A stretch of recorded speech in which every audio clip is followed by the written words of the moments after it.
Hello everyone. जैसे पिछली एक वीडियो में हमने जाना था, हंसना रोना, खुशी गमी, प्यार करना, नफरत करना, सेल्फिश बनना, ये सभी दिल की बातें नहीं बल्कि दिमाग की बातें हैं। तो चलिए समझते हैं दिमाग की गहराई को। दिमाग हमारे शरीर का एक कंट्रोल सेंटर है जो स्कल में पाया जाता है, यानी कि खोपड़ी में पाया जाता है। इसका वेट 1.3 से लेके 1.5 किलोग्राम होता है। इसमें 86 अरब न्यूरॉन्स पाए जाते हैं। छोटे छोटे सेल पाए जाते हैं जो बिजली की तारों जैसे होते हैं, जो एक सेकंड में लाखों सिग्नल भेजते हैं और रिसीव करते हैं। हमारे शरीर की हर छोटी बड़ी हरकत, हर भावना, हम सपना देखते हैं, कोई एक्टिविटी करते हैं, उस समय जो न्यूरॉन्स होते हैं जो एक्टिवेट होते हैं, इसमें इलेक्ट्रिकल इम्पल्सेस बनते हैं जो एक से दूसरे न्यूरॉन्स को जोड़ते हैं, जिससे हमारी पूरी बॉडी कंट्रोल में रहती है, पूरी बॉडी हमारी चलती है। तो चलिए समझते हैं पूरा नेटवर्क्स बॉडी में किस तरह काम करता है। प्लीज़ वीडियो को एंड तक देखना, इंटरेस्टिंग है, आपको भी पता चलेगा आपका ब्रेन किस तरह काम करता है। हमारा दिमाग तो असल में एक है जो सुपर ऑर्गन है, लेकिन इसके आगे कई पार्ट्स हैं एंड हर एक पार्ट अपना अलग काम करता है। जैसे सबसे पहले बात करते हैं सेरिब्रम की। ये दिमाग का सबसे बड़ा हिस्सा है जो अकेले ही 20% ऑक्सीजन एंड एनर्जी को कंज्यूम करता है। तो इसका काम है सोचना एंड समझना। जो हम सोच पाते हैं, समझ पाते हैं, वो सेरिब्रम हिस्से की वजह से है। वो हमें सिग्नल देता है, उस वजह से हम सोच पाते हैं, समझ पाते हैं। जैसे किसी लैंग्वेज को समझना, कैलकुलेशन करना, क्रिएटिविटी करना, म्यूज़िक, इमेजिनेशन, इस तरह का जो काम हम इस हिस्से की वजह से कर पाते हैं। अगले हिस्से का नाम है सेरिबलम।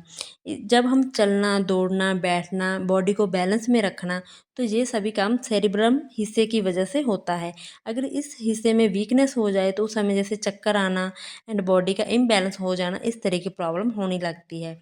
तो थर्ड हिस्से का नाम है ब्रेन स्टेम, जो हमारी रीढ़ की हड्डी के साथ जुड़ा होता है। तो इसकी नस है जो स्पाइनल कोड में होती है। तो इसका काम है जैसे हमारी हार्ट बीट को कंट्रोल करना, ब्रीथिंग को कंट्रोल करना, यानी कि हमें सिग्नल मिलता है हमें कब सांस लेना है, छोड़ना है, जो संकेत मिलता है वो इस हिस्से की वजह से मिलता है। डाइजेशन सिस्टम को कंट्रोल करना, ब्लड प्रेशर को कंट्रोल करना, जितने भी ऑटोमेटिक फंक्शन है वो ब्रेन स्टेम हिस्सा ही उसे कंट्रोल में करता है। फोर्थ हिस्से का नाम है लिम्बिक सिस्टम। इसमें छोटी छोटी ग्लैंड्स पाई जाती है, जो इमोशंस का घर है, यानी कि हमारे इमोशंस एंड फीलिंग्स को कंट्रोल करने का काम करता है। हम खुश होते हैं, रोना आता है, किसी पे गुस्सा होते हैं एंड डर लगता है, वो सभी इस हिस्से की वजह से हम महसूस कर पाते हैं। तो उन सभी फीलिंग्स को यही यही हिस्सा कंट्रोल कर पाता है।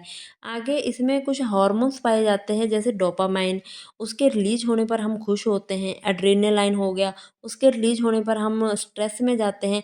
तो लेकिन उनको हम डिस्कस नहीं करेंगे। एंड इसके कुछ कोटेक्स भी हैं जिसकी वजह से हम स्मेल महसूस कर पाते हैं, टेस्ट महसूस कर पाते हैं। तो हम मेन हिस्सा को डिस्क्राइब कर रहे हैं, नहीं तो वीडियो बहुत लॉन्ग हो जाएगा। तो फिफ्थ हिस्से का नाम है हाइपोथैलेमस। ये हमारी बॉडी के टेम्परेचर, भूख लगना, स्लीप, हमें स्लीपिंग पैटर्न, मतलब हमें कब सोना है, उस हार्मोन्स, इन सभी को कंट्रोल करने का काम हाइपोथैलेमस करता है। एंड इस तरह बॉडी के जो सिस्टम है, सेल है, वो सभी एक सेकंड में जो सभी काम करते हैं, इन सभी को न्यूरॉन्स कहते हैं। न्यूरॉन्स के भी आगे तीन हिस्सा है, जिसे एक हिस्से का काम है सिग्नल को लेना, दूसरे हिस्से का काम है सिग्नल को भेजना, और थर्ड हिस्सा दोनों न्यूरॉन्स को आपस में जोड़ने का काम करता है। तो इनकी एक्टिविटी इतनी तेज होती है कि सिर्फ एक सेकंड में हजारों संदेश दिमाग के हर हिस्से में पहुंच जाते हैं। तो अगर ऑक्सीजन की कमी आ जाए, जब ब्लड फ्लो रुक जाए, तो यही न्यूरॉन्स मरने लगते हैं और ब्रेन का हिस्सा कमज़ोर होना शुरू हो जाता है, काम करना बंद कर देता है। तो इसलिए हम कहते हैं, हमने सुना है कि डीप ब्रीथिंग बहुत ज़रूरी है, जिससे ऑक्सीजन सीधा न्यूरॉन्स तक पहुँचे, क्योंकि जो न्यूरॉन्स मरने के बाद फिर से रीएक्टिवेट नहीं होते। इससे ब्रेन का ऑक्सीजन लेवल वो बढ़ता है, अच्छा रहता है। तो इस तरह हमारा दिमाग 24 आवर्स बिना रुके सभी काम करता है। अगर हम सोचें हमारा दिमाग रेस्ट कब करता है, तो दिमाग रेस्ट नहीं करता। जब हम सो रहे होते हैं उस समय ड्रीमिंग में एंड हमारी बॉडी को हील करने में, क्लीन करने में, खुद को क्लीन करने, इस तरह के प्रोसेस में लगा रहता है। तो जब हम बोलते हैं हमारा दिमाग अच्छे से काम नहीं करता, उस समय ज़्यादा स्ट्रेस एंड नेगेटिव सोच की वजह से दिमाग के सिग्नल गड़बड़ा जाते हैं, सही डिसीजन नहीं ले पाते। ये दिमाग का वीक पॉइंट है। ज़्यादा स्ट्रेस, गलत खान पीन, ज़्यादा सोचना, आलस, ज़्यादा मेडिसिन का यूज़ करना या किसी प्रॉब्लम का हो जाना, उस समय दिमाग अच्छे से काम नहीं कर पाता। तो इसलिए हमें हमेशा डाइट पर ध्यान देना चाहिए, ड्राई फ्रूट्स एंड फ्रूट लेने चाहिए, जिससे न्यूरॉन्स की ग्रोथ अच्छी होती है। एंड 70% एनर्जी दिमाग सोचने में खर्च करता है। अच्छी मात्रा में पानी पीना चाहिए, फ्रूट्स लेने चाहिए, मेडिटेशन एंड योगा करना चाहिए, फ्रेश एयर लेनी चाहिए ताकि दिमाग को प्योर ऑक्सीजन मिले। एंड न्यू स्किल्स पर काम करना चाहिए, हमेशा अच्छा सोचना चाहिए। इस तरह की छोटी-छोटी एक्टिविटी करनी चाहिए। इसके अलावा प्रॉपर मात्रा में नींद लेनी चाहिए। नींद बहुत ज़रूरी है। अगर हम बात करें दिमाग तो रेस्ट नहीं करता तो फिर नींद क्यों ज़रूरी है? नींद इसलिए ज़रूरी है, अगर हम दिमाग को बोलने, चलने, बैठने में लगाते रहेंगे तो दिमाग बॉडी पे किस टाइम वर्क करेगा, क्योंकि बॉडी के अंदर बहुत ऐसा प्रोसेस होता है जैसे फिल्ट्रेशन का काम, ब्लड फिल्ट्रेशन एंड सेल का बनना टूटना, तो वेस्टेज को बाहर निकालना, तो काफ़ी काम होता है। तो बॉडी को क्लीन करने के लिए टाइम चाहिए, तो जिस समय हम रेस्ट करते हैं तो उस समय दिमाग ये सभी काम करता है। तो इसलिए हमें प्रॉपर मात्रा में नींद लेना बहुत ज़रूरी है। तो इस तरह छोटी-छोटी एक्टिविटी पर ध्यान दे के हम अपने दिमाग को हेल्दी रख सकते हैं।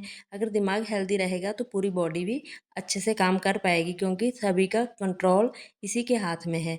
तो उम्मीद करती हूँ आपको आज का वीडियो अच्छा लगा हो। अगर वीडियो अच्छा लगा तो लाइक शेयर एंड कमेंट करना। मिलते हैं नेक्स्ट हेल्थ टॉपिक के साथ नेक्स्ट वीडियो में।